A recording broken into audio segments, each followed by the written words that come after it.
এখানকার যত বড় বড় বস, যত ক্ষমতাধর লোক, তারা অনেকেই হয়তো সেই এপস্টিন ফাইলসে যেমন বলা হয়েছে তেমন নোংরা বিকৃত কাজে জড়িত, তাই না? তাহলে এমন একটা সিস্টেমে অবদান রাখার নৈতিকতা কোথায়, যে সিস্টেম শেষ পর্যন্ত এই নোংরামিকেই খাওয়ায়, বাঁচিয়ে রাখে? তোমার মধ্যে কেমন ধরনের নিষ্কলুষতা আছে?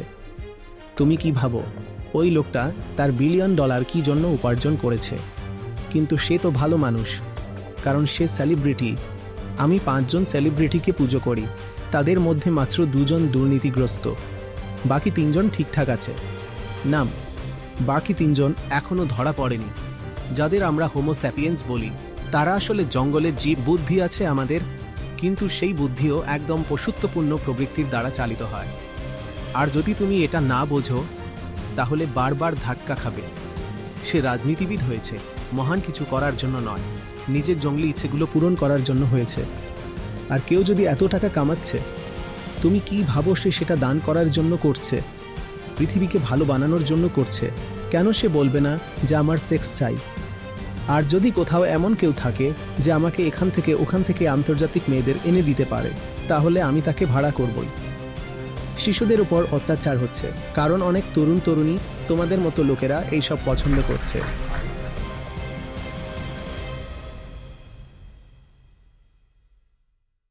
আপনার সাথে দেখা করে ভালো লাগলো স্যার। তো স্যার, আমার প্রশ্ন হচ্ছে, একজন ইঞ্জিনিয়ারিং গ্র্যাজুয়েট হিসেবে আইআইটি থেকে পাশ করার পর সাধারণত হয়তো কেউ টেক কোম্পানিতে যাবে, না হয় কোনো ভিসি ফান্ডেড স্টার্টআপে বা সিভিল সার্ভিসে ঢুকবে। কিন্তু আজকাল যেসব খবর আমরা পাচ্ছি, তাতে দেখা যাচ্ছে এই সব জায়গার শীর্ষ নেতারা বা যাদের আমরা মাস্টার বলি, তারা অনেক নিজ কাজের সাথে জড়িত, যেমনটা এপস্টাইন ফাইলসে বলা হয়েছে।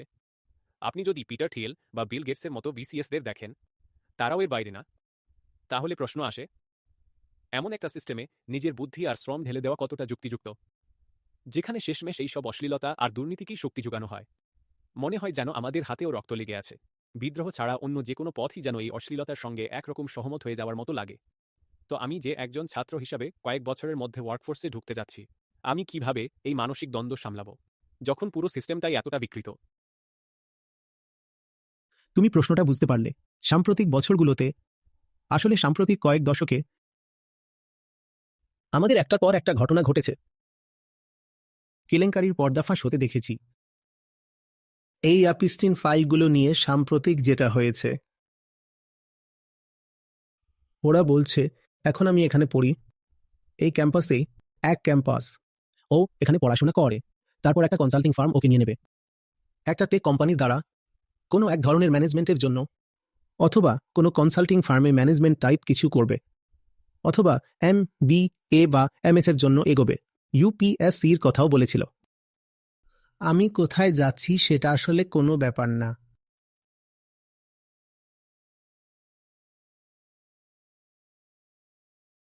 এখন সব কঙ্কাল যেন আলমারির ভেতর থেকে হুমুর করে বেরিয়ে আসছে। আর মনে হচ্ছে আমার সব বশই চরিত্রহীন, একেবারে বিকৃত মানসিকতার, ডিপ্রাভিটি, এটাই সে শব্দটা ব্যবহার করেছিল। তাহলে আমি নিজেকে কিভাবে বোঝাবো যে এমন লোকদের জন্য কাজ করা উচিত?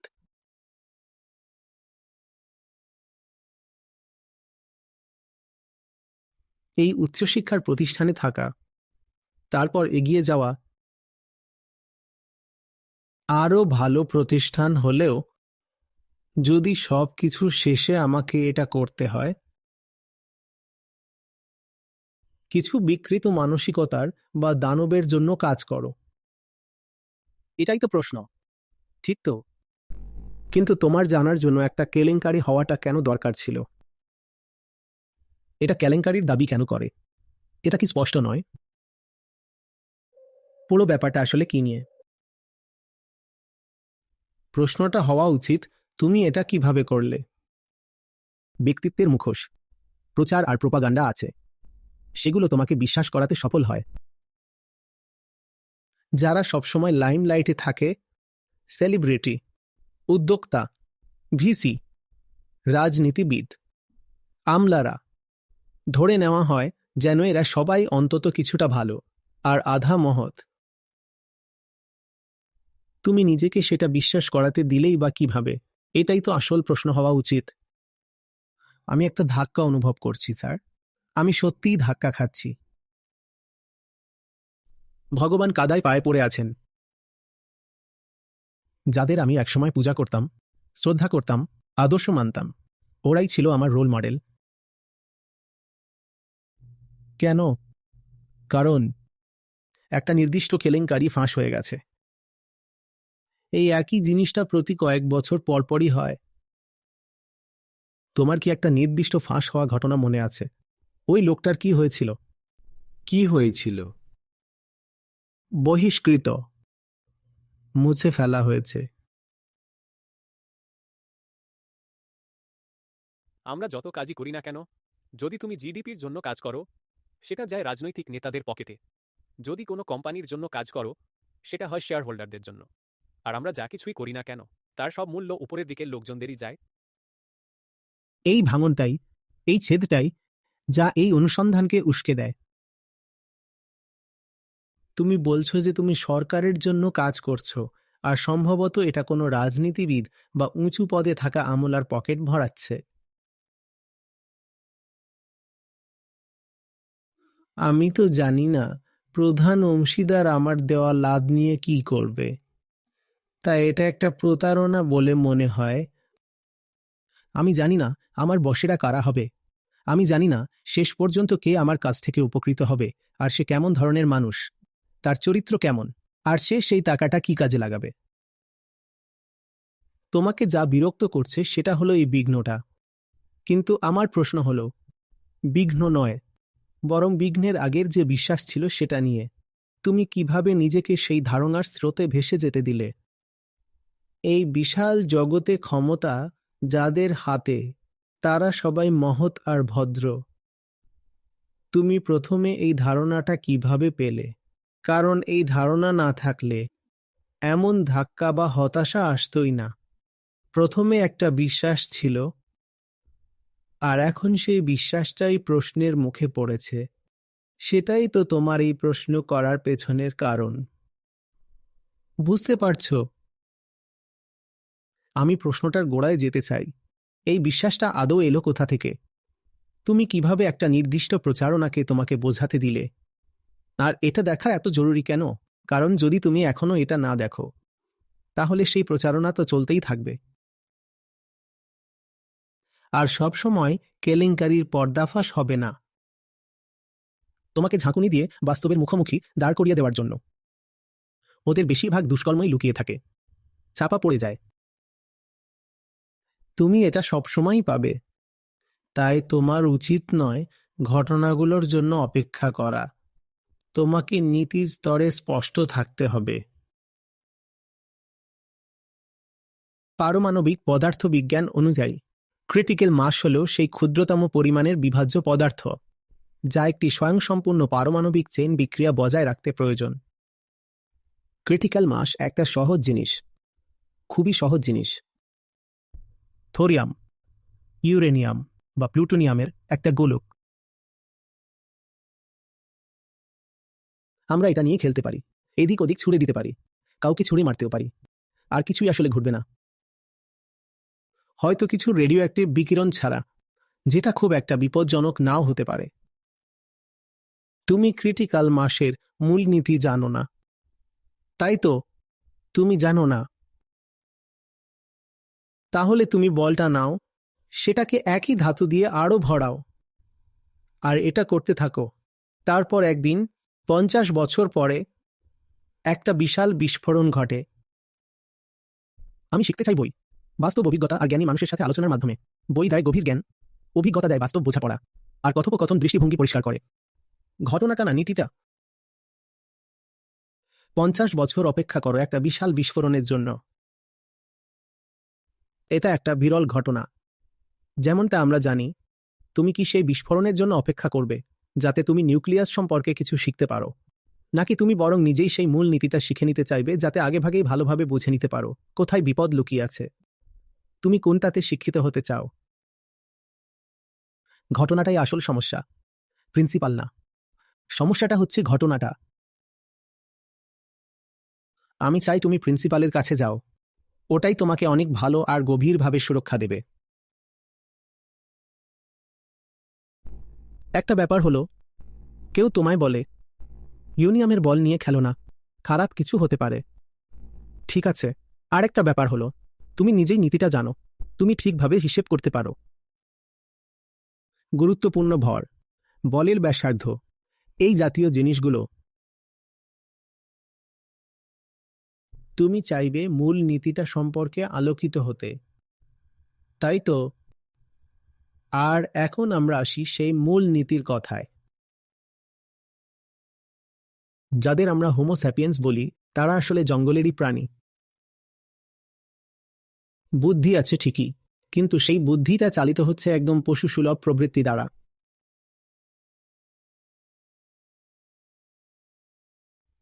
এই দুনিয়াটা, যেটা আমরা সবাই মিলে তৈরি করেছি, সেটা আসলে একটাই নীতিতে চলে, লোভ আর ক্ষমতার নীতি। এইটাই সেই নীতি যা এই পৃথিবীকে চালায়।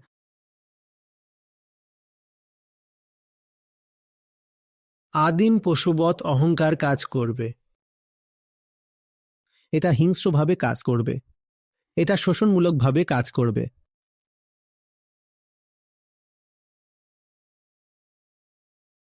উচ্চমান এবং ভদ্রতা, যেটা ইগো একদম সহ্য করতে পারে না।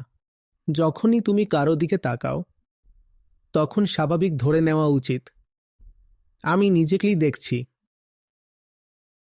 একটা বড় ভিসি, তাতে কিছু যায় আসে না। ফর্মাল পোশাকে থাকা একটা জন্তু, একটা বিলাসবহুল গাড়ি চালানো, একটা ল্যাপটপের দিকে তাকিয়ে আছে, কিন্তু তবুও সেটা একটা জন্তুই। একটা গরিলা একদম ঠিক সময় এসে পড়ল। তুমি অবাক হবে না, কিন্তু তুমি প্রচারণায় ভেসে যাও, ভাবতে শুরু করো যে যেসব সেলিব্রিটিদের তুমি এতটা পুজো করো, তারা আসলে ভালো মানুষ।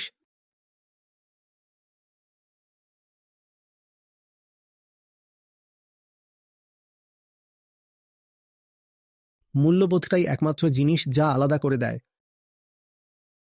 আসলে আমাদের আর পশুদের মধ্যে একমাত্র পার্থক্য হল বুদ্ধি, আর সেটা কোথা থেকে চালিত হচ্ছে সেটা নয়।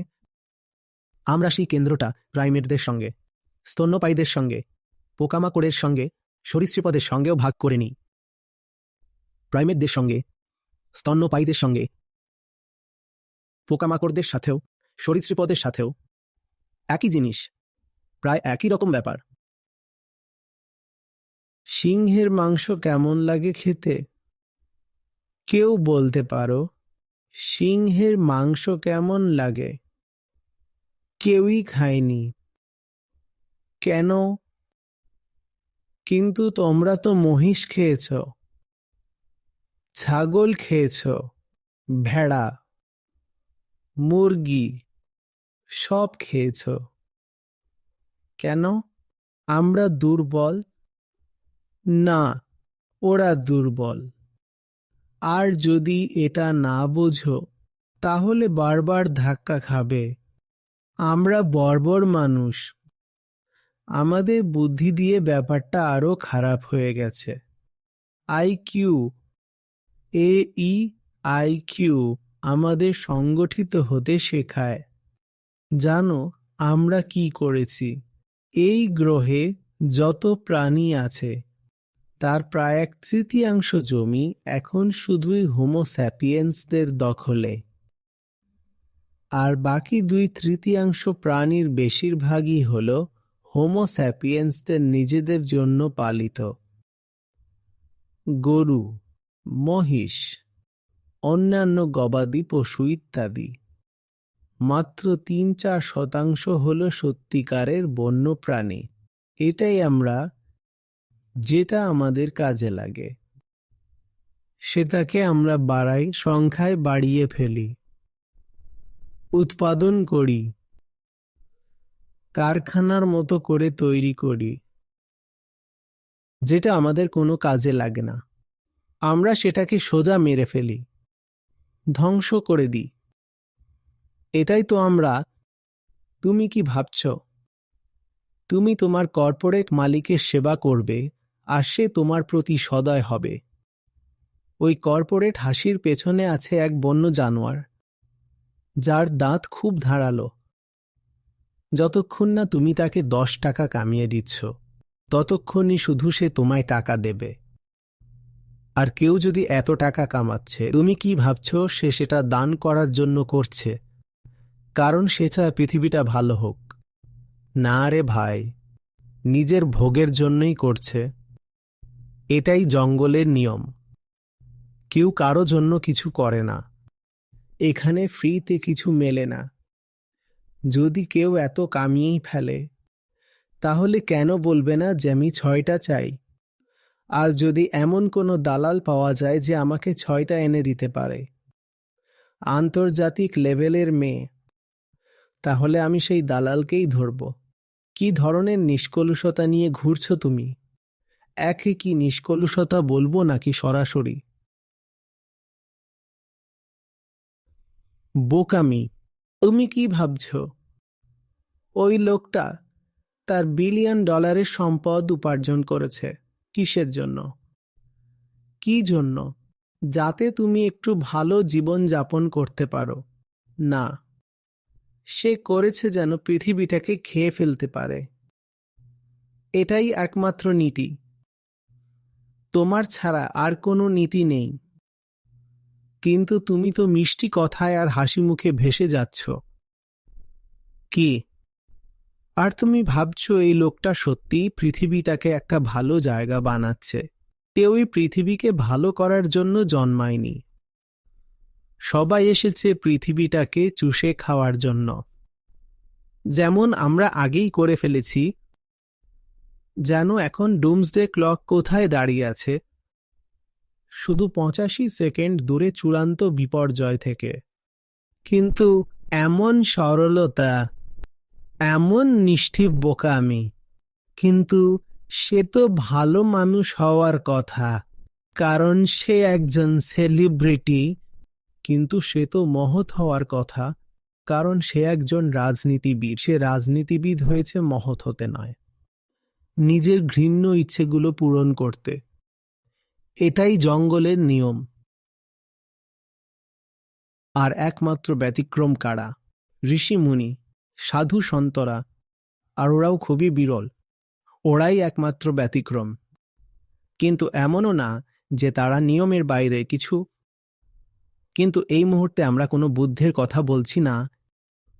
ধরো বুদ্ধ ছাড়া, তাহলে কারো কাছ থেকে নিঃস্বার্থতা আশা করো না।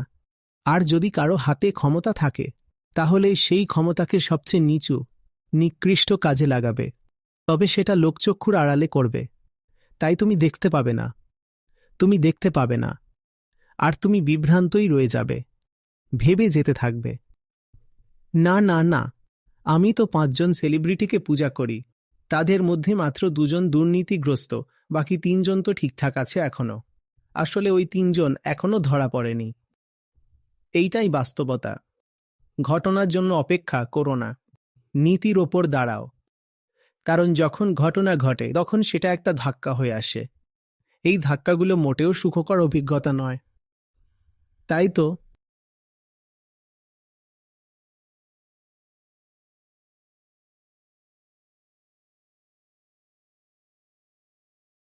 তাহলে যদি আমরা মেনে নিই, ঠিক আছে, মেনে নিই যে সবাই কিছুটা করে দুর্নীতিগ্রস্ত বা খারাপ, এটা কোনো সরলতার ব্যাপার না, ঠিক তো?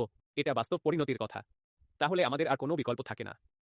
তাই যদি আমরা মেনেও নিই যে সবাই স্বভাবতই দুর্নীতিগ্রস্ত, তাও যদি তুমি বাস্তববাদী হও, যদি তুমি দুনিয়ায় কিছু কাজ করতে চাও, তাহলে শিশুদের উপর যারা অত্যাচার করছে তাদের সঙ্গে সহমত না হওয়ার একমাত্র উপায় হতে পারে তাদের শেষ করে দেওয়া, তাই না? এটাই একমাত্র আশা। নাম বোঝায়। যদি আগে থেকেই ভালো করে জানতে তাহলে আদৌ এখানে আসতে। তুমি তো এখানে এসেছো কারণ প্রোপাগান্ডার ফাঁদে পড়েছিলে। আর আমি যা বলছি সেটা হয়তো তুমি খুব ঘন ঘন শোনো না। তাই মন দিয়ে শোনো। যাদের তুমি আদর্শ ভাবো তাদের পায়ের নিচে মাটি নেই। তুমি বলছো আমাদের কোনো বিকল্প নেই। কেন এত সহজেই হেরে যাচ্ছ? তুমি তার চেয়ে অনেক বেশি শক্তিশালী। আর এখন তুমি আমার সামনে বসে বলছো কর্পোরেট ছাড়া আর কোনো রাস্তা নেই। হার হার হা। তাহলে আমি কি করছি? আমি তো নিজের পথ নিজেই খুঁজেছি, কাউকে নকল করিনি। তুমিও তোমার নিজের রাস্তা খুঁজে বের করো। যদিও সেটা সহজ হবে না, কিন্তু যদি এত অল্প বয়সে, এত তরুণ অবস্থায় এমনভাবে আত্মসমর্পণ করে বসো যে আমার তো কোনো অপশানই নেই, আমি কি করব, উদ্ধৃতি চিহ্ন, তাহলে আমি কি করেছিলাম? আমিও একসময় তোমার মতোই ছিলাম। আইআইটিতে বসেছিলাম। যদি তখন বলতাম যে টেকনোক্র্যাট বা ব্যুরোক্র্যাট বা ম্যানেজার হওয়া ছাড়া আর কোনো উপায় নেই, তাহলে আজ তোমার সামনে বসে থাকতে পারতাম না। এখন ঠিক আছে, অসম্মান দেখাও, এতে আমার কিছু যায় আসে না, কিন্তু মিথ্যে বলো না। আমি এখানে এসেছি সম্মান পাওয়ার জন্য নয়, এসেছি যাতে আমরা একসাথে সত্যটা খুঁজে পাই। সত্যটাই আসল জিনিস। তাই যখন তুমি বলো আমার কোনো অপশন নেই, তখন তুমি মিথ্যে বলছো। কজন আছেন এখানে যারা বলতে চান যে তাদের কোনো বিকল্প নেই? এই ধরনের অসহায়ত্ব, সিরিয়াসলি, ওরকম নরম স্বভাব, ওরকম অক্ষমতা, ওরকম জীবনের চ্যালেঞ্জ নিতে অনিচ্ছা, এগুলো কি একজন তরুণ মানুষের জন্য মানানসই? সত্যিই কি মানানসই? এটাই তো প্রশ্ন। বুঝে নাও, এই দুনিয়া তোমাকে ফাঁদে ফেলতে পুরো প্রস্তুত হয়ে বসে আছে, আর তুমি ঠিক তখনই ঠিক করো যে তুমি ফাঁদে পড়বে না। এটাই তো তারুণ্য, তাই না? আর কি জন্য তুমি তরুণ? শুধু যৌনতার জন্য? না রে ভাই, মোটেও না। বলো না যে আমার কোনো অপশন নেই। এটা শুনলেই কেমন যেন লাগে। আমার কোনো অপশন নেই। তোমার সবসময় অপশন থাকে। সচেতনতার আরেক নামই তো পছন্দ করার ক্ষমতা। জানো কার কোনো অপশন থাকে না? জড় বস্তুদের। যেমন নিউটনের গতি নিয়মগুলো, সেগুলো জড় বস্তুর ওপর প্রযোজ্য হয়। আর গতি নিয়ম মানেই কি? পছন্দহীনতা। একটা বল ওপরে ছুঁড়লে সেটা নিজের ইচ্ছায় থেমে থাকবে না, মাধ্যাকর্ষণ টেনে নিচে নিয়ে আসবেই। তুমি যদি একটা বল গড়াও এবং ঘর্ষণ খুব কম হয়, তাহলে সেটা গড়াতেই থাকবে, কারণ তার কোনো পছন্দ নেই। জড় বস্তু বা মৃত বস্তু, যেগুলো অচেতন, তাদের কোনো বিকল্প থাকে না। কিন্তু তুমি তো তরুণ, সচেতন মানুষ। যদি এখনো পর্যন্ত কোনো বিকল্প দেখতে না পাও, তাহলে নিজেই তৈরি করো বিকল্পগুলো। এটাই তোমার শক্তি। আর কাজ শুরু করো। নিজের শক্তিকে অস্বীকার করে নিজেকে ছোট করো না। কেউ এসে যদি তোমায় বলে তোমার কোনো ক্ষমতা নেই, তুমি কিছু করতে পারো না, সেটা তেমন গুরুত্বপূর্ণ নয়। কিন্তু যখন তুমি নিজেই নিজের কাছে বলতে শুরু করো আমার কোনো ক্ষমতা নেই, আমি কিছুই করতে পারি না, তখন সেটা আত্মসম্মানের অভাব। এটা করো না, যত খারাপ অবস্থাতেই থাকো না কেন। নিজের সঙ্গে সবসময় বলো আমার এখনো একটা বিকল্প আছে। কখনো বলো না যে আমাকে জগৎ যা বলছে তাই মানতেই হবে। কখনো না, একদমই না। তুমি জন্মাওনি শুধু আজ্ঞা মানার জন্য, আবার জন্মাওনি শুধু অবাধ্য হবার জন্য। তুমি জন্মেছ হৃদয়ের পথ অনুসরণ করে বাঁচার জন্য। আর হৃদয় সবসময় সত্যের প্রেমে পড়ে থাকে। ও দুর্বলতার কথা পছন্দ করে না। কেউই তো দুর্বলতার কথা শুনে ভালো লাগে না, তাই তো? তোমার কি ভালো লাগে দুর্বল হতে? না তো, তাহলে কেন দুর্বল হওয়ার পথ বেছে নেবে? সহজ ব্যাপার। তবে আমার মনে হচ্ছে আমি এখনো পুরোপুরি তোমার প্রশ্নটা বুঝে উঠতে পারিনি। হয়তো তা হয়েছে। আমায় একটু আলোকিত করো। না স্যার, কিন্তু ধরুন আমি মেনে নিলাম, তাহলে কি সত্যিই দুনিয়ায় যা ঘটছে সেটা বদলে যায়? স্যার স্যার স্যার স্যার, আমি যা বলছি সেটা শুধু আপনার জন্য না, ওর জন্য, তার জন্য, এখানে থাকা প্রত্যেকের জন্যই প্রযোজ্য। তাই এটা ভাববেন না যে আপনি একমাত্র ব্যতিক্রম, একমাত্র বিরল, মহান ব্যতিক্রম যিনি সত্যভিত্তিক জীবন যাপন করবেন আর দুনিয়াকে বদলে দেবেন। আমি যা বলছি সেটা সবার জন্যই প্রযোজ্য। এই জগৎকে আজ যে অবস্থায় আমরা এনেছি সেটা তো আমরাই করেছি, তাই না? আজকের পৃথিবী যেমন আছে তার স্রষ্টা আমরাই।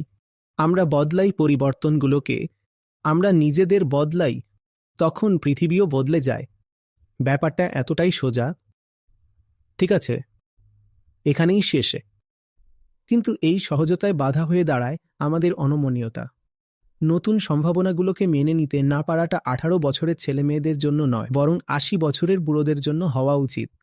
18 বছর বয়স মানে হওয়া উচিত সম্ভাবনার উচ্ছ্বাসে কাঁপতে থাকা, না যে অসহায়ভাবে বলবে, আরে না, এটা তো কল্পনার জগৎ, এটা কখনোই সম্ভব নয়, আমি চেষ্টাও করলে কিছুই হবে না। একদম না। একজন মানুষ যদি নিজের সাধ্য অনুযায়ী সর্বোচ্চটা করে, তাহলেই যথেষ্ট। তারপর যা হবার হবে। তুমি যখন তোমার সবটুকু দিয়ে সত্যের পেছনে লেগে পড়ো, তখন ফলাফলের জন্য অপেক্ষা করাটাও তোমার কাজ থাকে না, কারণ তুমি ইতিমধ্যেই নিজের সবকিছু দিয়ে দিয়েছ। এটা অনেকটা যেন টেনিসে 5 সেটের ম্যাচ খেলে শেষে মাটিতে লুটিয়ে পড়ার মতো। তুমি এতটাই নিঃশেষ হয়ে গেছ যে ফলাফল দেখার শক্তিটুকুও আর নেই। সেটা উদযাপন করবা কি দুঃখ করবে তা ভাবারও সময় নেই। একজন শুধু নিজের সাধ্যের মধ্যে সেরা চেষ্টা করে। এটা অবশ্যই গুরুত্বপূর্ণ, কারণ এখানে তো বাচ্চাদের উপর অত্যাচার হচ্ছে, ঠিক তো? স্যার, বাচ্চাদের উপর অত্যাচার হচ্ছে কারণ তোমার মতো অনেক তরুণ সেই প্রভুদের সেবা করতে রাজি হয়ে যাচ্ছে। যখন তোমার মতো অনেক তরুণ সেই প্রভুদের সেবা করতে অস্বীকার করবে, তখনই বাচ্চারা রক্ষা পাবে। তাই সমস্যাটা আর দায়িত্বটা বাইরের কোথাও খুঁজে বেরিও না। প্রথমেই দেখতে হবে যে সমস্যাটা আর দায়িত্বটা এখানেই আছে, নিজের ভেতরে। তারপরই সমাধান শুরু হয়। এটা বুঝতে পারছ? খুব সহজ একটা কাজ হলো একটা প্রস্তাব পাস করে বলা যে অমুক তমুক দোষী, যাদের নাম কিছু কেলেঙ্কারিতে জড়িয়েছে বা কিছু ফাইলে এসেছে। আমরা বলতে পারি, ও দোষী, ও দোষী। কিন্তু ব্যাপারটা এমন না যে শুধু ওরাই দোষী। এর পেছনে একটা গোটা ব্যবস্থা আছে, একটা নীতি আছে। এই ব্যবস্থায় একটা ধারাবাহিকতা আছে। যখন তুমি কয়েকজন ব্যক্তিকে গাল দিয়ে বাকিদের নির্দোষ বলো, তখন তুমি আসলে দেখাতে চাইছো যেন গোটা ব্যবস্থাটাই ঠিকঠাক আছে। শুধু কয়েকজন ব্যতিক্রম ছিল যারা নিয়ম মানেনি। না না না না না, ব্যাপারটা এমন নয় যে কয়েকজন ব্যতিক্রম খারাপ লোক বেরিয়ে পড়েছে। এই পুরো ব্যবস্থাটাই একই ধরনের মানুষ তৈরি করে, একই ধাঁচের মানুষ। আর যদি বাচ্চাদের উপর অত্যাচার হয়, সেটা শুধু কিছু নির্দিষ্ট লোকের দ্বারা নয়, এমনকি তাদের পরিবারেও সেটা ঘটে। তুমি কেন ভাবছ যে শুধুই কিছু নামকরা ব্যক্তি বাচ্চাদের ওপর অত্যাচার করছে? আমাদের প্রজাতির মধ্যে আর সব প্রজাতির তুলনায় নিঃসন্দেহে সবচেয়ে বেশি অত্যাচারিত হচ্ছে শিশুরা। বাড়িতে, স্কুলে, সর্বত্র। শুধু শারীরিকভাবে নয়। তুমি একটা শিশুকে সারাক্ষণ শর্তবদ্ধ করে চলেছ। এটা কিভাবে অত্যাচার নয়? তুমি যেমন তেমনই করে দিচ্ছ। ওকে, বিশ্বাস চাপিয়ে দিচ্ছ, একটা নির্দিষ্ট সংস্কৃতি, ধর্ম, মতবাদ চাপিয়ে দিচ্ছ। এটা কিভাবে অত্যাচার নয়? কেউ তো বলতে পারে এটা শারীরিক অত্যাচারের থেকেও খারাপ। আর এটা তো সর্বত্র ঘটছে, শুধু কিছু নির্দিষ্ট জায়গায় বা কিছু নির্দিষ্ট লোকের দ্বারা নয়। বুঝলে তো? আর এটা ঘটছে কারণ আমরা যেমন আছি তেমনি জঙ্গলের প্রাণী। হ্যাঁ, জঙ্গল থেকেই এসেছি আমরা। আর একবার যদি সেটা সত্যি করে দেখা যায়, তাহলে হয়তো জঙ্গল থেকে বেরোনোর একটু সম্ভাবনা তৈরি হতে পারে। কিন্তু যদি তুমি এই ভান করতেই থাকো যে শুধু ফর্মাল পোশাক পরে বা ভালো একটা সোয়েটশার্ট কিংবা জিন্স পরে তুমি সভ্য হয়ে গেছো, তাহলে সেটা সবচেয়ে বড় মিথ্যে। এটাই সেই মিথ্যে যা মানবজাতি যুগ যুগ ধরে নিজেকে বলে এসেছে। এই মিথ্যেটাকেই সামনে আনতে হবে, শুধু কিছু ব্যক্তি নয়। আপনাকে অনেক ধন্যবাদ, স্যার।